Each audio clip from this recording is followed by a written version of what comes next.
Hello everyone, this is EndoT800. Today I'm going to show you a few of these Predator kits that I have in my collection. Two are kits and one's an action figure. And you're looking at the action figure right now. This was produced by Kenner, and I believe it was part of the box set Alien and Predator. And surprisingly, this guy actually it turned out to have quite a nice sculpt for a figure produced way back then.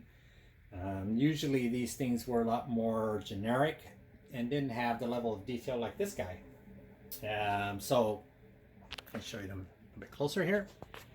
When I ended up repainting him, I was kind of surprised at all these subtle details that this guy had. The texture on his skin, and he holds up, he stands up quite easily. He did come with a throwing disc, but I couldn't use. It was a little bit too out of proportion.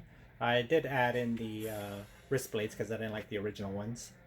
And he can wear a biomask. The one that you see back there does fit him, and you can have him wearing that as well too. But I just like the way his facial expression, the way it looks here. It looks more in line, I think, what the video game looks like. Yeah, it's still kind of a cool figure for at the time when it was produced. The armor and everything else looks nice. It just didn't have anything going for it paint wise. It was just all tan plastic and just some, I think, some just brown paints on his chest, and then that was it, and he didn't have nothing else. So now you can see once you repaint him, he actually turns out quite nice for a figure being produced at the time. And he's really solid, sturdy. His arms are adjustable too. You can adjust them. I was kind of surprised that they actually made something like this in this manner.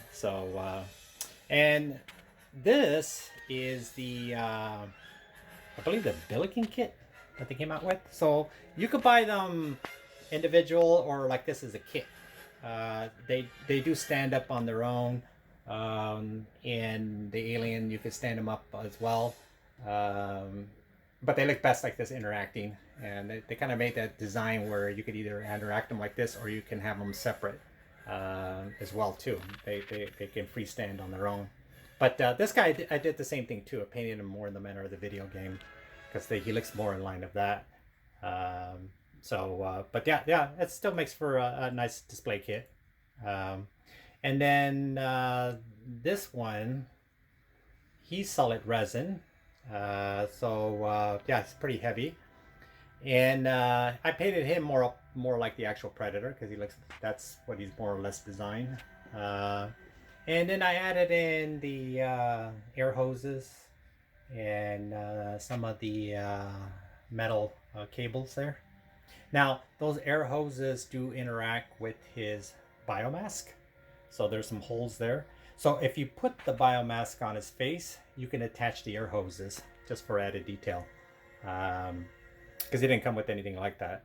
And then I added a little bit of body damage. And then there's the alien carcass as well. Has a nice base. I do like the base.